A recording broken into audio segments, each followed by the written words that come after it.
Welcome back to Out with the New, In with the Old.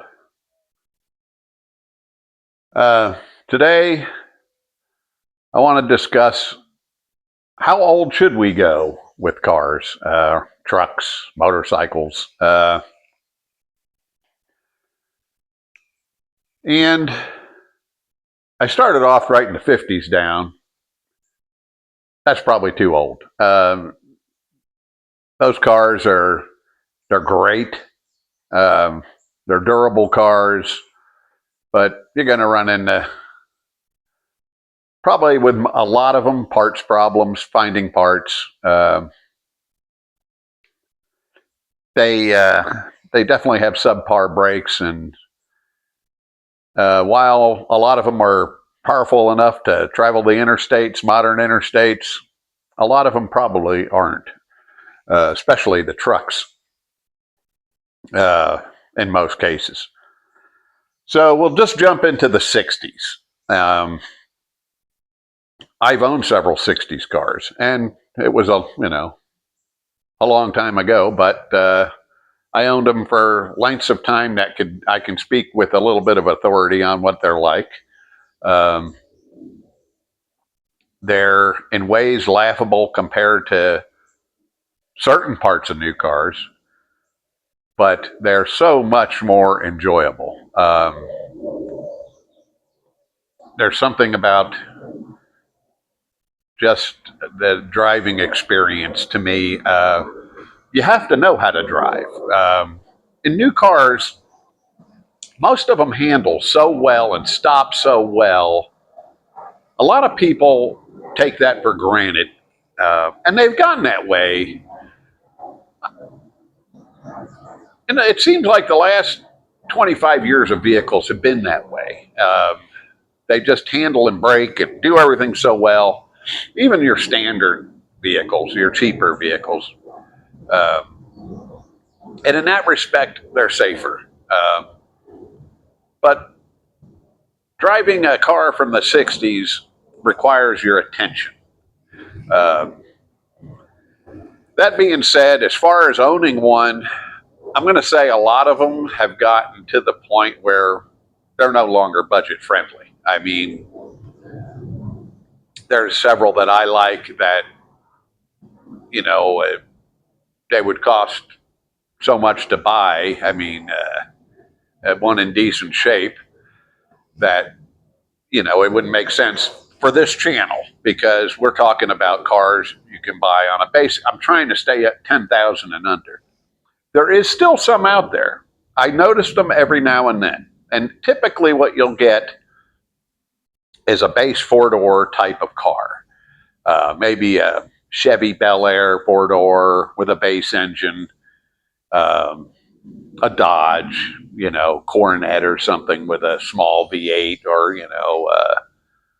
or a Ford. Sometimes you'll see a Ford, an old Galaxy four-door, and it'll be affordable. And to those cars, I say, as long as they're not rusty, they're worth looking at. A lot of the things I like about them are the utter simplicity, and parts are still available for them, readily available.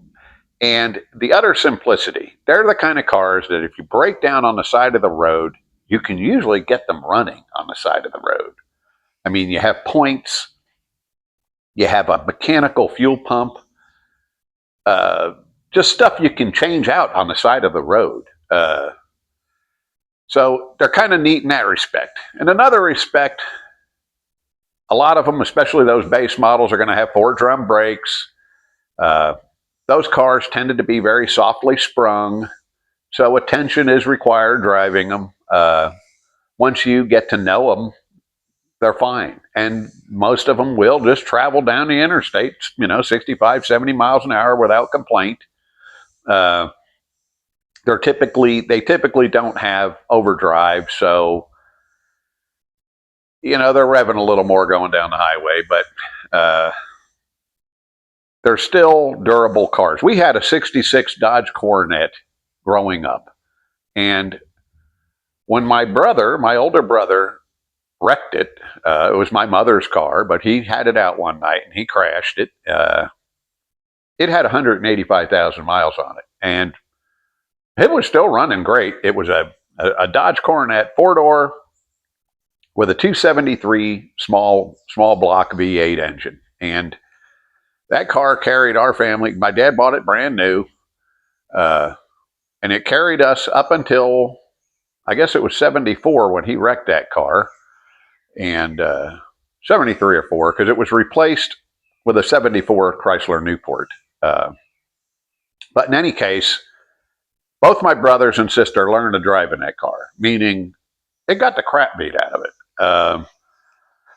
It hauled the whole family on family vacations several times. We usually went from New Jersey to Florida or New Jersey to Michigan to visit relatives. That was our vacations when we took them. And that was the car we went in, all loaded up, all 6 of us. So it was a good, durable car. My dad, whenever something went wrong, he just fixed it himself. But he didn't do a whole lot to it. I remember some brake problems at one point. For the most part, the car operated without much complaint. And it would have probably kept operating without complaint till it hit a divider on the highway and kind of smashed it up. And at that point, it wasn't worth much of anything, so my dad just he put it out in front of the house in its smashed up state for $150, and a guy came and bought it. Probably needed the parts. I've had Grand Prix. I've had a 63 and a 68 Grand Prix. Both great cars. Quite a few steps up from a Dodge Coronet with a base engine, because Grand Prix were kind of upscale for Pontiacs. They had the bigger, more powerful engines in them. The 68 I had was all power equipment, power windows, power bucket seats, dual speaker stereo, which was a big deal back then. A lot of cars just had an AM radio with a speaker in the front. Power antenna, 400 4-barrel, dual exhaust, all from the factory. And that car would definitely have no trouble on the interstate.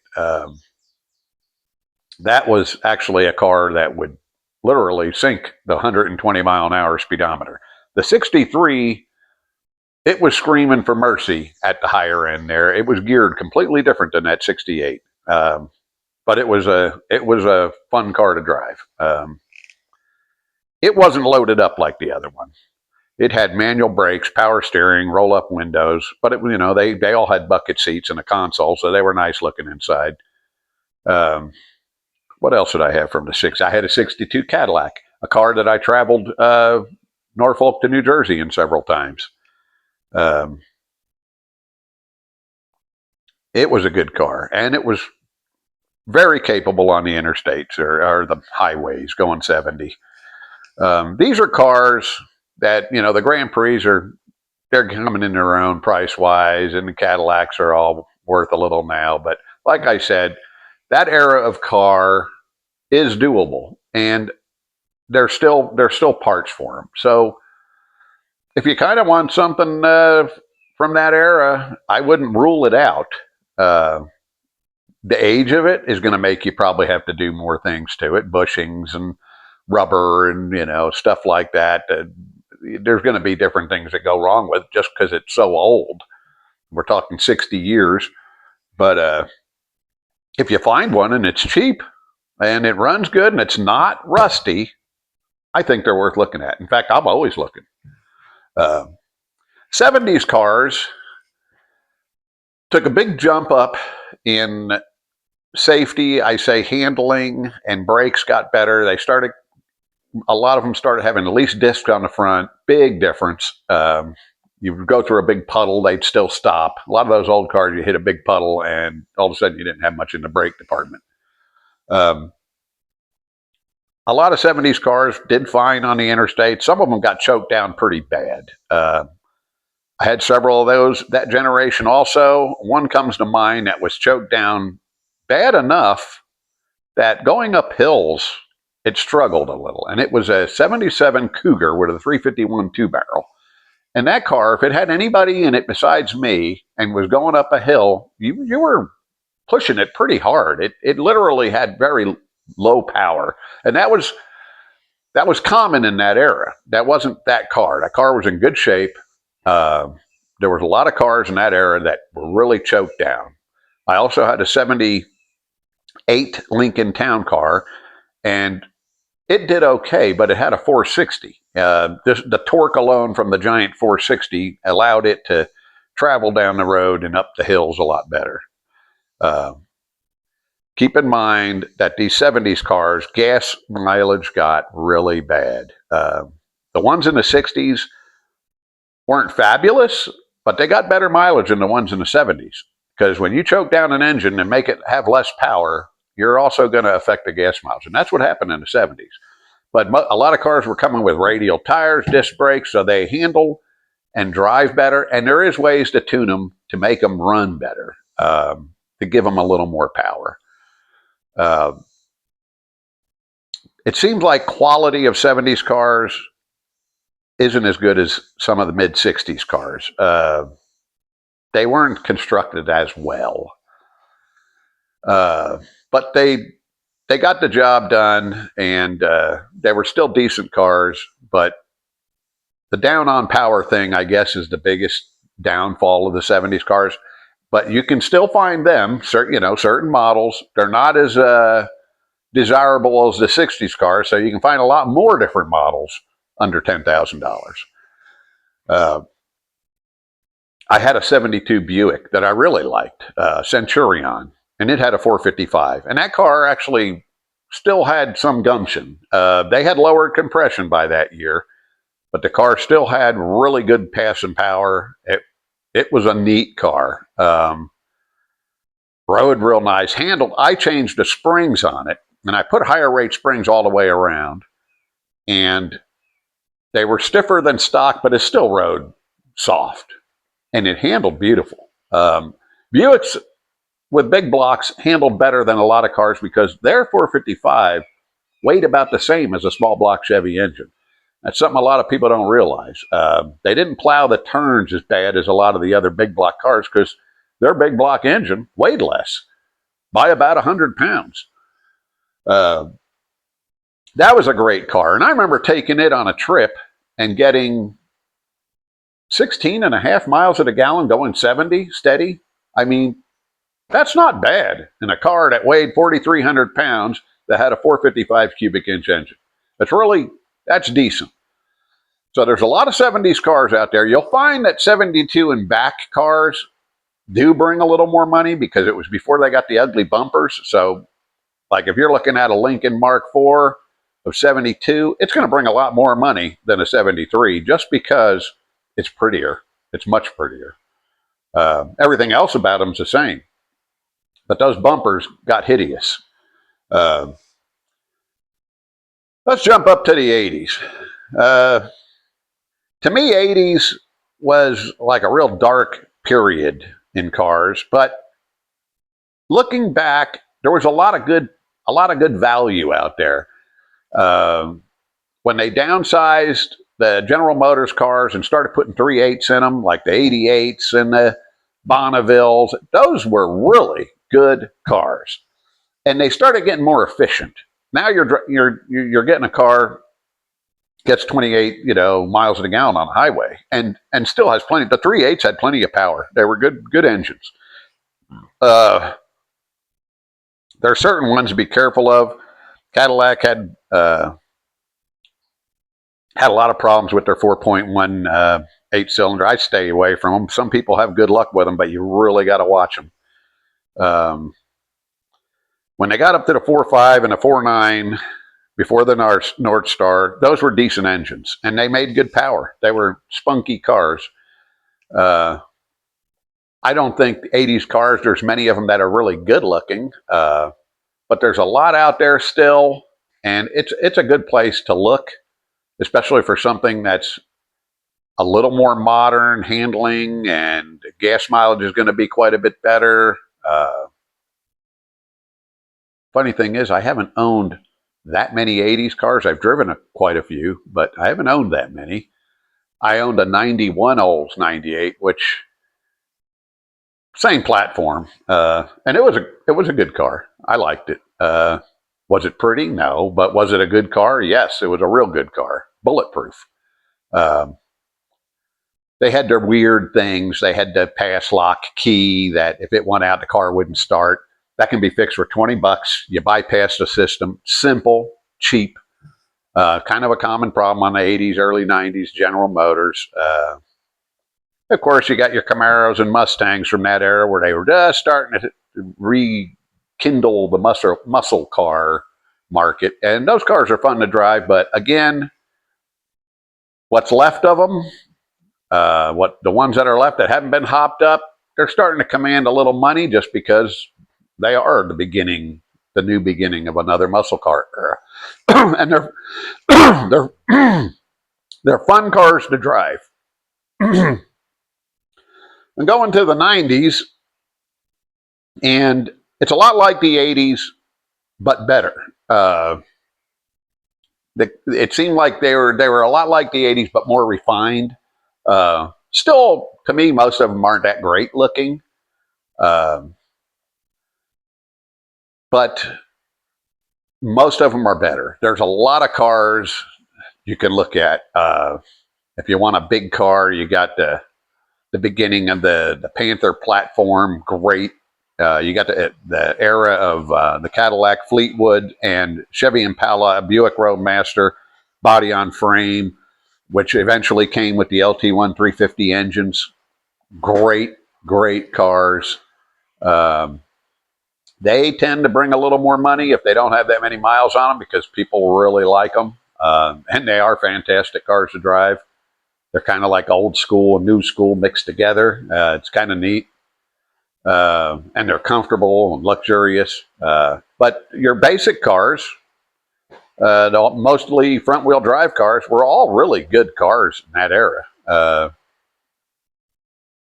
I'm leaving out some like, K cars. I mean, K cars were probably okay, but they were really put together junky. I mean, I remember working at the gas station, and the first K car that came in there, it was new, and I forget what was getting done on it, but the car wasn't even hardly a year old, and I remember opening the door, get out, and the handle just like snapped off in my hand. I was like, oh wow! I mean, they were just really poorly put together cars. I guess they ran good, they were economical and did all that kind of good stuff. You don't see them around much anymore, though. I think they pretty much fell apart and rusted away. Um, had a 95 Cadillac with a 4.9. Great car. I really liked that car. It was a nice driving, good car. I bought a 97 Ford F-150 brand new. When the new body style came out in the middle, like April of 96, I bought one of those, and I got a regular cab short bed, V6, 5-speed manual transmission, and it was an XL, so it didn't have too many roll-up windows. But I loved the thing. And this is where, talking about how cars have gotten handling so well, I remember driving that 97 Ford and thinking, this handles like a sports car. And, I know if somebody drove one now, they wouldn't think that. But keep in mind, I drove all the stuff before that. I have a 95 Ford right now, and I also have a 2000 F-150, both F-150s. And the difference between them is crazy. I mean, the 95, I love driving it because it reminds me of the old days. It kind of floats over the bumps and goes up and down once or twice, and everything's good on it. I mean, it's got good shocks, good spring. It's not a wore-out truck. It's got 84,000 miles on it. It's a tight, nice truck. But just the floaty ride and the real slow steering ratio, and then you get into 2000 and, quick steering, firmer ride, more planted feeling, more like a car, where the other one's more like a truck. It just and that's just the change in generation. That's a 95, and now it came out in 90, halfway through 96 with the next gen, and they really transformed the trucks. They lost a twin I beam and went to a more conventional suspension in the front. So I think 90s vehicles are really worth looking at. Um, and I think they're in a spot now where they're probably the cheapest. And there's plenty of really reliable vehicles that still get good fuel mileage. 2000s, I like to stay in the low 2000s because it seems like when we get up around 2006, 7, 8, things start going haywire with the auto manufacturers and their cylinder deactivation and all their other goofy crap. Uh, Before that, the early 2000s were kind of like a carryover of the 90s. I put 10s up there because there's a handful of cars I would buy from the early 2010s. I own one, and it's a Mazda Miata. And the reason is it's not crammed up with the technology. It doesn't have a TV screen. It doesn't have any screen. It just has a stereo. It doesn't have all the bull crap most cars have, or most cars had in that era. So I put that on there. But for the most part, we're not going to go into the 2010s. I bought that car. I got a deal on it. It only had 40,000 miles on it. And it is fun to drive. And like I said, it's not overwhelmed with technology. It's probably got more than I like, but it's not overwhelmed with it. But it's one of the few. I mean, they were already getting bad by then. Most cars. I think the sweet spot is 80s and 90s. I really do. In the beginning of the 2000s, these I love these. These are my favorite. 60s and 70s are my favorites. But you're going to deal with things like carburetors, which I don't care. I know how to work on carburetors. I know how to tune and adjust carburetors. And a lot of other people do, but I would think a lot of younger people probably don't. It's not hard to learn. But to me, they're the neatest, especially the 60s. But like I said, most of them are getting out of reach. People are, they're just getting so old that they're starting to go up in price. Anyway, anybody's got a favorite decade, comment. I know I left a lot out, but it's just kind of a quick overview on what we can look at when we're out there looking for used cars. And maybe somewhat what you may desire could fall into one of these decades. As far as just finding a car to get you to work and back, I'd say 80s, 90s, very early 2000s is probably going to be your best bet as far as getting something economical, cheap, and reliable. Anyway, thanks for watching.